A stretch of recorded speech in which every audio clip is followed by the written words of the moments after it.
बिस्मिल्लाहिर्रहमानिर्रहीम नहमदुहु व नुसल्ली अला रसूलिहिल करीम अम्मा बाद। इंतहाई काबिल एहतराम जनाब सरदार अयाज सादिक साहब और आपकी वसातत से मुअज़्ज़ज़ अरकान ऐवान,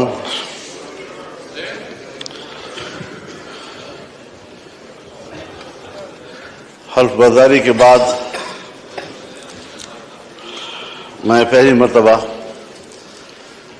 ऐवान में हाजिर हो रहा हूँ और ये भी इरादा है कि कुछ मौरूज़ात आपकी खिदमत में पेश कर सकूं। मुझसे पहले जनाब असद कैसर साहब जो बात कर रहे थे, उनका जो मुतालबा था मेरे ख्याल में उनका मुतालबा सही था और जलसा करना उनका हक है और मैं उनके इस मुतालबे की हिमायत करता हूं।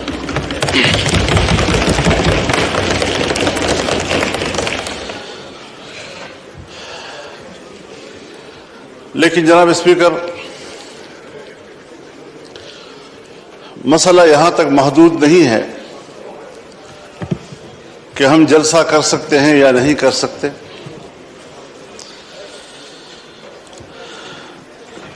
इस बात पर संजीदगी से गौर किया जाए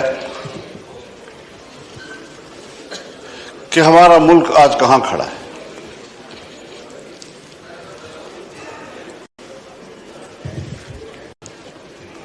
हमने ये मुल्क जिस जमहूरी अंदाज के साथ बरसगीर के मुसलमानों की ताईद से हासिल किया, उनकी कुर्बानियों से हासिल किया, इस मुल्क के कायम होने में न ब्यूरोक्रेसी का कोई किरदार है और न ही एस्टेब्लिशमेंट का कोई किरदार। लेकिन इस बात को सोचा जाए कि आज अवाम कहां खड़े हैं और एस्टेब्लिशमेंट कहां खड़ी है। क्या वजह है कि मुसलसल ऐवान पर सवाल उठाया जा रहा है, हमारी अवामी नुमाइंदगी पर सवाल उठाए जा रहे हैं। क्या ये अवाम के नुमाइंदा पार्लियामेंट है या ये एस्टेब्लिशमेंट का तरतीब दिया हुआ पार्लियामेंट है? इससे कब निकलना है हमने, या मजीद धंसते चले जाना है? ये मुल्क जिसमें हुकूमत महल्लाती साजिशों की बुनियाद पर बनती थी और टूटती थी, ब्यूरोक्रेट्स फैसला करते थे आज वजीर आजम कौन है तो कल वजीर आजम कौन है। एक जमाने में मुल्क के एक सदर मुमलिकत ने अपने दौरे हुकूमत में 5 वजीर आजम तब्दील किए।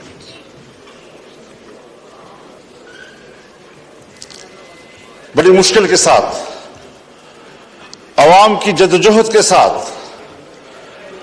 इस मुल्क में आम आदमी को वोट का हक मिला। पार्लिमानी तर्ज हुकूमत पर इत्तेफाक हुआ। इलेक्शन हो गए सन 1970 में, जिसे आज हम बतौर मिसाल पेश करते हैं। लेकिन इंतखाबात को बतौर मिसाल पेश करने के बाद क्या उसके नताइज पर भी हमारी नजर है, जिसके नतीजे में मुल्क दो लख्त हो गया, हम पारा पारा हो गए। कायदे आजम ने जो कौम को मोटो दिया था, इत्तेहाद, तंजीम और यकीन महकम, वो कहां रहा? कायद-ए-आज़म का पाकिस्तान कहां है आज? शायद तारीख उसके हकायक से पर्दा उठाएगा। तारीख माफ नहीं करती किसी को। थोपा गया सियासतदानों पर और किरदार जनरल आगा यहया खान था। हुकूमत को चलने ही नहीं दिया गया। फिर माशाल्लाह, फिर हम कुछ संभले तो फिर माशाल्लाह सोचना यह है कि एस्टेब्लिशमेंट हमें जो नताइज मुरत्तब करके दे, जिनको यहां पर बैठने के लिए फहरिस्त में नाम शामिल करे, उस पर कब तक आप समझौते करते रहेंगे? कब तक हम ये सोचते रहेंगे, भीख मांगते रहेंगे उनके दरवाजों पर बैठकर? और जो इलेक्शन हुए हैं, हमें तो 2018 के इलेक्शन पर भी एतराज था, आपको भी एतराज था, पीपल्स पार्टी को भी एतराज था, मुस्लिम लीग नून को भी एतराज था, मेरे बुजुर्ग बैठे हैं उनको भी एतराज था। इस वक्त भी तो मैंडेट तकरीबन वही है, कुछ थोड़ा आगे पीछे। इसी मैंडेट के साथ उस वक्त धांधली क्यों थी और इसी मैंडेट के साथ आज धांधली क्यों नहीं है?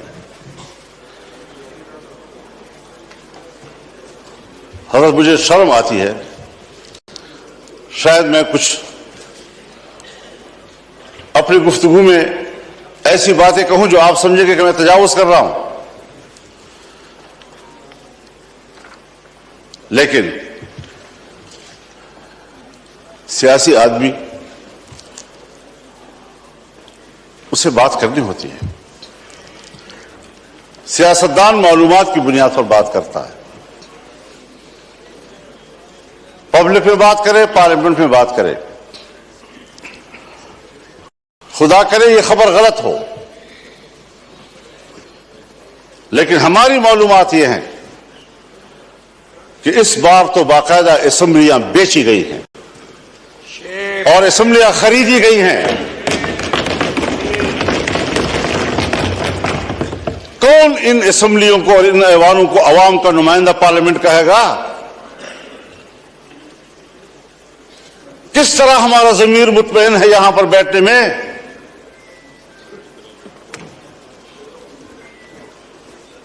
हारने वाले परेशान और जीतने वाले भी मुतमईन नहीं।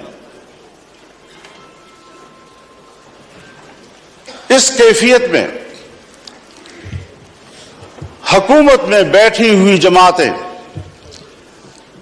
जो हमारे लिए मुहतरम भी हैं, हमारे हम सफर रहे हैं, हम उनके उन जद्दोजहद की कदर करते हैं, लेकिन उन्हीं की जमातों के अंदर उनके सीनियर लोग मजबूर हैं कि वो अपनी ही मैंडेट को मुस्तरद कर रहे हैं, उस पर एतराजात उठा रहे हैं। सिर्फ अपोजिशन की बात नहीं है, हम देख भी रहे हैं, हम सुन भी रहे हैं। तो जमहूरियत आज कहां खड़ी है?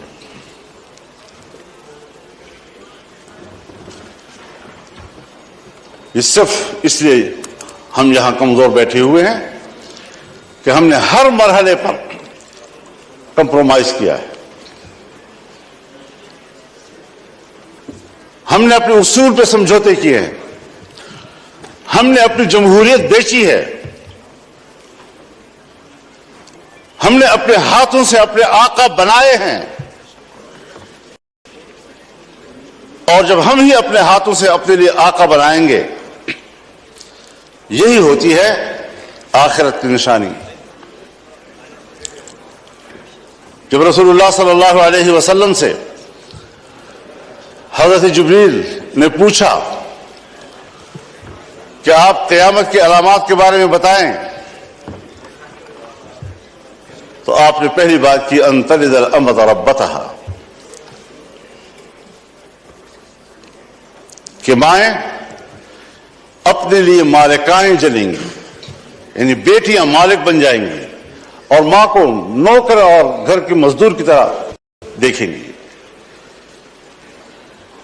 इस मिसाल से आप खुद समझ लें कि जो आपके मातहत होने चाहिए थे, जो आपके हुक्म पर चलने चाहिए थे, वो आज हमारे आका और उनके हुक्म पर हम चल रहे हैं। हम यहां पर एक कानून पास नहीं कर सकते। जनाब स्पीकर साहब, आप गवाह हैं, आप गवाह हैं, आपकी पूरी जमात गवाह है। हमने एक इजलास में एक कानून साजी पे बात की, उसके लिए कमेटी बनी, वज़ीर कानून के निगरानी में मियां शहबाज शरीफ साहब निगरानी कर रहे थे ऊपर से। हमारा इत्तेफाक हुआ दीनी मदारिस, उनके विफाक हुकूमत के दरमियान उस मसौदे पर इत्तेफाक हो गया। इत्तेफाक राय के बावजूद असेंबली में नहीं आ रहा, इसलिए कि इजाजत नहीं है। करते करते बिल आखिर असेंबली में आया वो, और आया तो ख्वानगी के दौरान रोक दिया गया और पास नहीं होने दिया। हम पार्लियामेंट हैं, हमने इस पर इत्तेफाक राय किया, असेंबली तक में ले आए, पेश हो गया, पहली ख्वानगी हो गई और बिल आखिर उसको ड्रॉप करना पड़ा। इतना जरूर हमें पता चल गया, और मैंने शहबाज शरीफ साहब से कहा कि हमें इतना पता चल गया है कि कसूर आपका नहीं है, कौन रुकावट है हमें मालूम हो गया। बस इतना ही चाहिए था। हम कानून साजी का भी इख्तियार नहीं रखते, हम अपनी मर्जी से कानून भी नहीं बना सकते। इस पार्लियामेंट की रुकनीत पर हम फख्र करते हैं और हम समझते हैं वीवीआईपी वर्क है।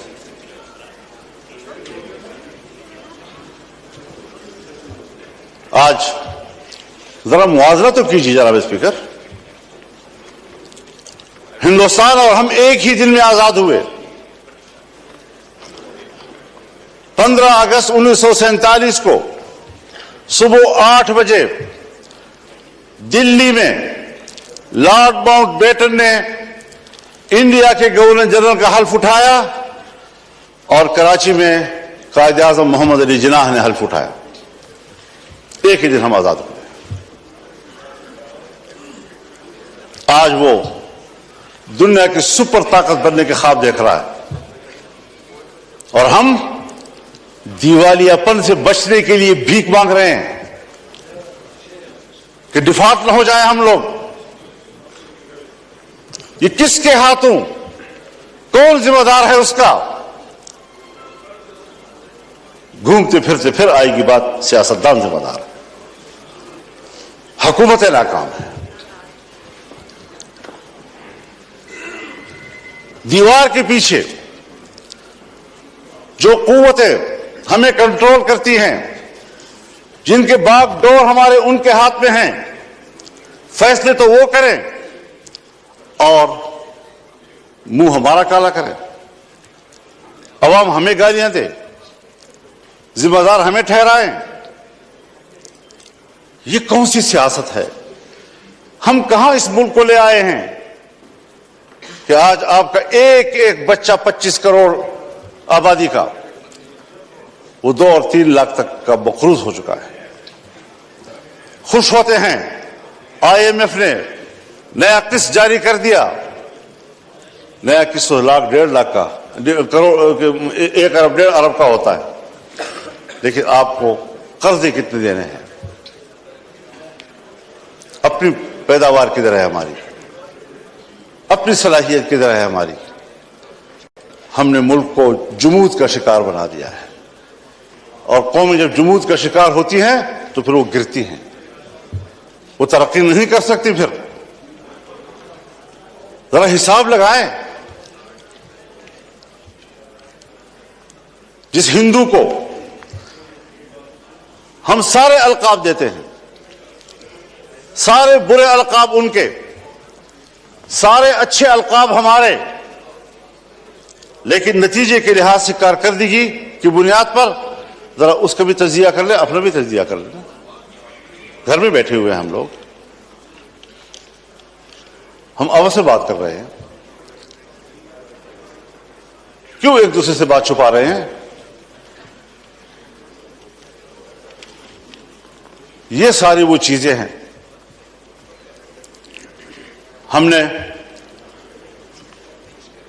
मुल्क हासिल किया इस्लाम के नाम पर। आज पाकिस्तान दुनिया में एक सेकुलर स्टेट का रूप धा चुका है। कहां है ला इलाहा इल्लल्लाह? 1973 में हमारा आईन बना, 1973 में इस्लामी नजरियाती कौंसिल बने, 1973 से आज तक तमाम कवानीन का जायजा लिया गया। अगर कोई खिलाफी इस्लाम कानून मौजूद है तो कुरान और सुन्नत के मुताबिक कानून की सिफारिश की गई, सिफारिशात की रिपोर्टें ऐवान में आ गई, लेकर दी गई।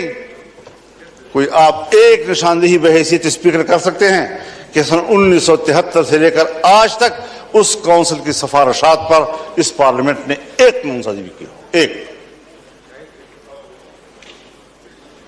इसीलिए कि जिन लोगों को ऐवान में लाया जाता है, जिन लोगों से ऐवान भर दिए जाते हैं, उनको कुरान सुन्नत से कोई दिलचस्पी नहीं है, पाकिस्तान के नजरिए से कोई दिलचस्पी नहीं है। कैसे आप दुनिया में शनाख्त कराएंगे अपनी कि हम एक इस्लामी मुमलकत है? आपका आईन कहता है कि हाकिमियत अल्लाह रब्बुल आलमीन की हुई, और हम रूए जमीन पर अल्लाह की नियाबत करते हुए अवाम के नुमाइंदे रूए जमीन पर अपने मुमलकत में अल्लाह की नियाबत करते हुए उनकी तालीमात के मुताबिक कानूनसाजी करेंगे। हमारी इनफरादी इज्तिमाई जिंदगी कुरान और सुन्नत किताबें होगी। ये मैं नहीं कह रहा, मेरा आईन कहता है। ये मेरा आईन कहता है कि इस्लाम पाकिस्तान का मुमलकती मजहब होगा। ये मेरा आईन कहता है कि कानून साजी कुरान और सुन्नत के ताबे होगी। ये मेरा आईन कहता है कि कुरान और सुन्नत के मुनाफिक कोई कानून साजी नहीं होगी। इस पर कोई अमल दरामद कागजी हद तक भी आप तो उन इदारों को भी पाबंद कर रहे हैं, निस्तनाबूद करना चाहते हैं जो इदारे आपके इस मुल्क में किसी तरह दीन और मजहब की अलामत हैं। उनको आप मुआशरे का मेन स्ट्रीम ही नहीं समझते।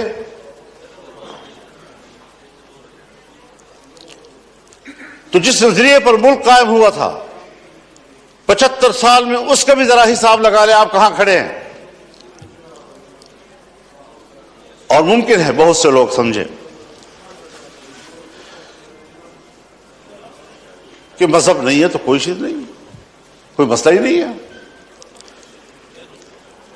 लेकिन बहुत से लोग हैं जो जमहूरियत की बात तो करते हैं, मजहब की बात भला ना करें, जमहूरियत की बात तो करते हैं। तो हम सब मिलकर सोचें जरा कि जमहूरियत किधर है हमारी।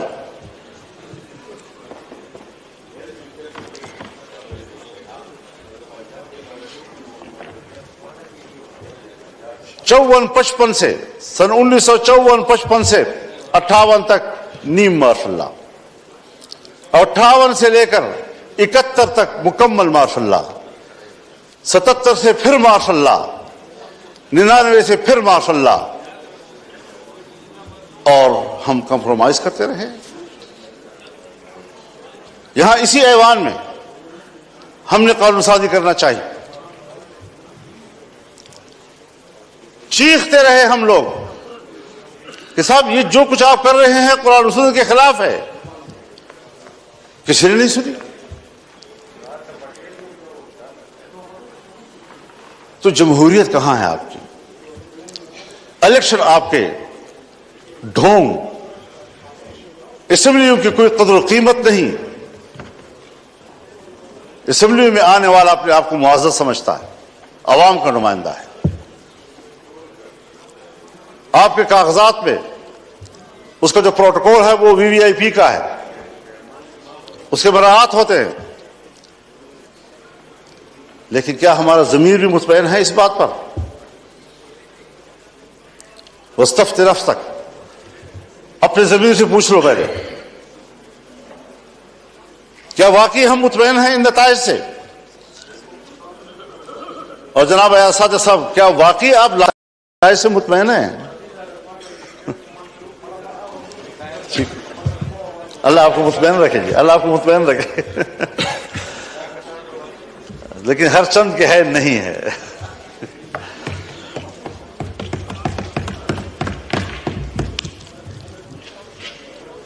मईशत की क्या सूरत हाल रखती है? कर्जों पे हम जिंदगी गुजार रहे हैं, वसाइल के करीब तक नहीं जाते, अमन और अमान नाम का कोई चीज नहीं है। मुल्क को किधर ले जा रहे हैं आप लोग?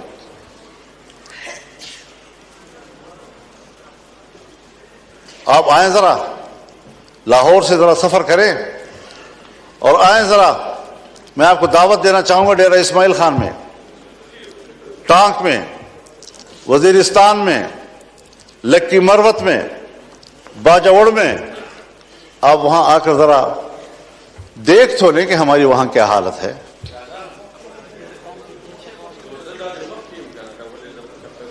हमें तो इलेक्शन में निकलने नहीं दिया गया।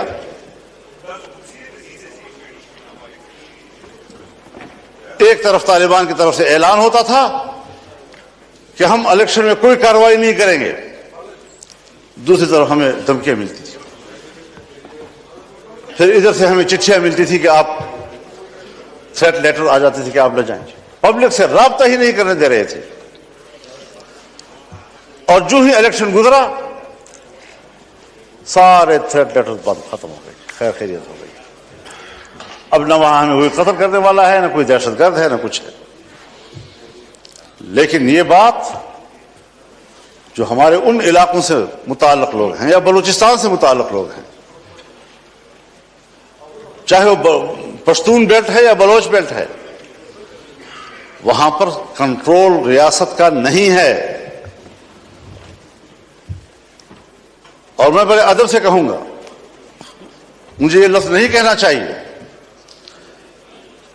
लेकिन हकायक को सामने लाते हुए कहना पड़ रहा है कि पाकिस्तान इस वक्त एक गैर महफूज रियासत है। जब रियासत गैर महफूज होगी तो जिम्मेदार कौन होगा?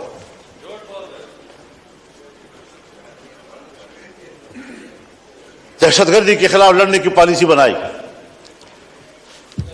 जनरल मुशर्रफ साहब के दौर में।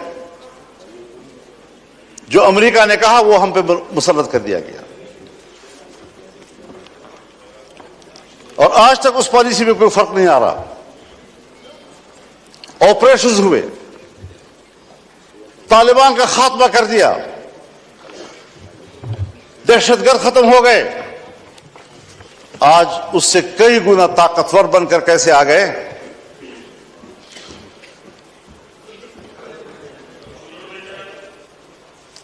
जरा मुझे भी दिखा दे बेटा। बिल्कुल ठीक है जी।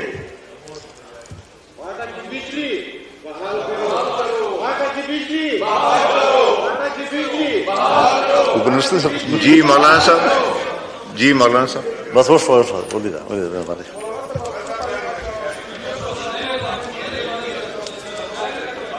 तो जनाब स्पीकर, आफरीदी साहब मैसेज आ गया, आपको पॉइंट ऑफ ऑर्डर में दूंगा, आप तशरीफ रखें। मैसेज हो गया आफरीदी साहब, मैसेज हो गया। आपकी जमात ने नाम नहीं लिखा था, मैंने आपका नाम लिखा है, और ये इंपॉर्टेंट इशू है। मैं इसको टेकअप करूंगा। अभी मैं MQM के दोस्त को दूंगा, फिर आपको दूंगा। जी मौलाना साहब। हाँ तरह करना।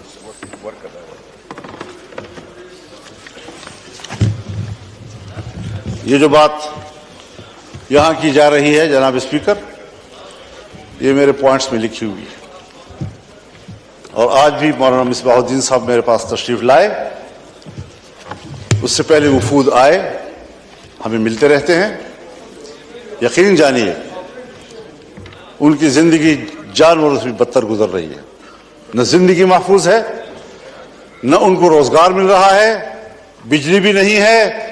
कैसे वो जिंदगी गुजार रहे हैं आप अंदाजा नहीं लगा सकते उनका। मेरे भी मौका देना चाहिए। जी मौलाना मिसबाहुद्दीन साहब को फिर आप मौका देंगे जी। तो सूरत हाल आज यह है कि अमन अमान किधर है आपका जी। मगरिब के बाद आपके थाने बंद हो जाते हैं, मगरिब के बाद पुलिस चौकियां बंद हो जाती हैं, आपकी सारी पुलिस महफूज पनागाहों में चली जाती है और मुसल्लह ग्रुप जो है वो कंट्रोल ले लेते हैं पूरे इलाके का। क्या इस पर कभी गौर हुआ है? बस इलेक्शन है, बस अपनी मर्जी का ऐवान बनाना है, अपनी मर्जी की असेंबली बनानी है। किस लिए अपनी मर्जी की बनाते हो? वोट तो उलमा फरमाते हैं शहादत है, कोई कहते हैं अमानत है, कोई कहते हैं बयात है। तो यहां तो ना शहादत है, ना अमानत है, ना बयात है। बैत मेरे नाम पर करते हैं, बक्सा खुलता है तो किसी और के नाम पर बैत निकलाती है। अमानत आपके हवाले करते हैं, बक्सा खुलता है तो उसमें अमानत नाम की कोई चीज, खयानत ही खयानत होता है। शहादत में सदाकत होती है, जब बक्सा खुलता है तो सदाकत का नाम निशान नहीं होता, शहादत मरी पड़ी होती है। इस सारी सूरत हाल में हमें जरा बताएं कहां हम खड़े हैं। बाजवा साहब फरमाया करते थे कि हमने बाढ़ लगा दिया है और अब कोई अफगानिस्तान न जा सकेगा न आ सकेगा। वो बाढ़ किधर है? उस बाढ़ पर जो अरबों रुपए खर्च हुए वो किधर हैं? कोई पूछ सकता है उनसे? और 30-40 हजार नौजवान यहां से कैसे गए उधर? 20 साल वहां लड़े, बाढ़ भी लग गया था, फिर वो उससे बढ़कर ताकतवर बनकर कैसे वापस आए? अफगानिस्तान से आप जरूर गिला करें कि हमने जिनको पकड़ा है, जिनको मारा है, उसमें अफगानी नेशनल भी हैं। बिल्कुल गिला करें आप उनसे कि उनकी सरजमीन से कैसे लोग इधर आए। उनसे कोताही हुई कि उन्होंने अपने सरहद पर उनको कंट्रोल नहीं किया, लेकिन आप भी तो सरहद पर बैठे हैं, आप क्यों नहीं रोक सके उनको? कैसे मुझ तक रसी के और मुझ पर हमला कर दिया? कैसे आए और बाजोड़ में मैंने 80 लोगों की लाशें उठाई एक ही जलसे में? ये तल्ख वाकयात कोई हमें समझाए तो सही, क्या सियासत हो रही है?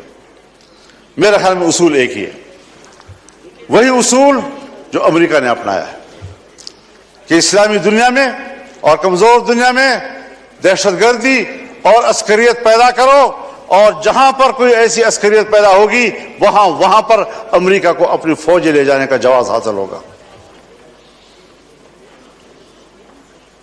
दहशतगर्दी उसकी जरूरत है। इस्लामी दुनिया पर अपनी गिरफ्त मजबूत करना, इस्लामी दुनिया में फौजें उतारना। आज तमाम अरब ममालिक के अंदर अमेरिकी फौजें मौजूद हैं, कहीं पर 5000, कहीं पर 3000, कहीं पर 2000, कहीं पर 1000, कहीं पर 500। कोई भी मुल्क ऐसा नहीं है अरब दुनिया का कि जिसके अंदर उनके फौज मौजूद ना हो, जिनके समुद्र में उनके बेड़े मौजूद ना हो। पूरी इस्लामी दुनिया को कंट्रोल कर रहा है। क्या मतलब? मैं तो अमन के लिए जा रहा हूं, इंसानी हुकूक के लिए जा रहा हूं। कौन से इंसानी हुकूक? वो इंसानी हुकूक जो ग्वांटानामो में हमें नजर आए, जहां तुमने मुसलमानों को बरहना करके बंद कोठरियों में फेंका जिनके बर्फ के तोदों के ऊपर उनको लिटाकर उनके ऊपर बैठकर सिगरेट पीते रहे। आज भी बगराम और शबरगान के उकूबत खाने उनके खून से लथपथ हैं। गवाहियां दे रहे हैं कि यहां क्या मजालिम किए उन्होंने। उनके सामने कुरान करीम को की तजलील की गई। कोई है जो इस पहलू पर भी बात कर सके?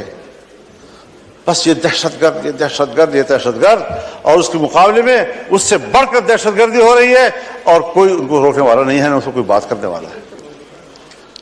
इराक में क्या किया गया?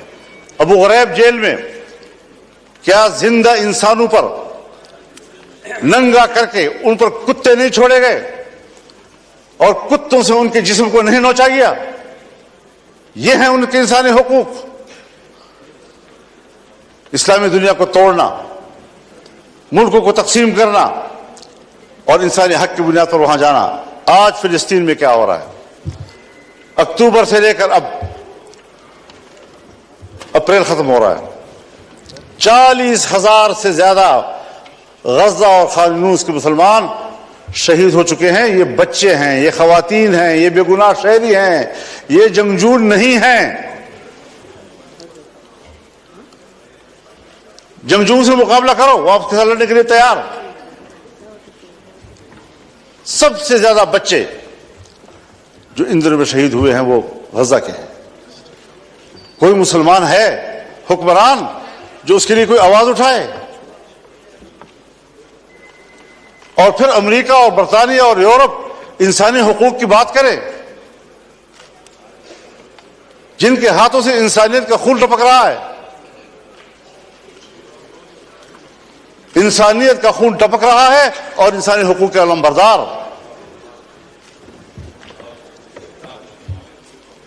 मैं किसके हाथ पे अपना लहू तलाश करूं? हर तरफ खून ही खून और हम उसमें जिंदगी गुजार रहे हैं।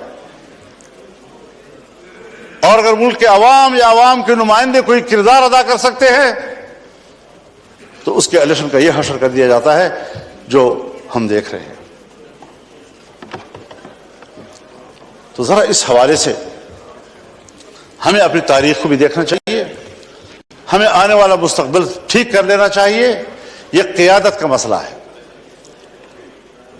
यह क़ियादत का मसला है। मैं तो आज भी कहता हूं और हमदर्दी की बुनियाद पर कहता हूं, जनाब मियां नवाज शरीफ साहब से भी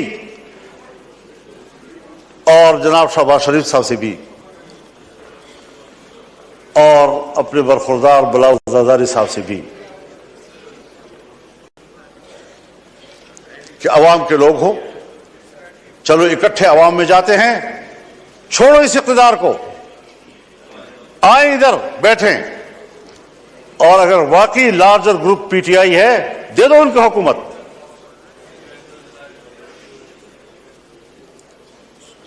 लेकिन शायद मेरी बात जरा अहमुकों वाली से लग रही होगी आप लोगों को कि क्या कह रहा है, कहां से बोल रहा है। आज भी वक्त है समझने की, लेकिन हम समझने के लिए तैयार नहीं है। हम नौकरी करने के लिए तैयार हैं।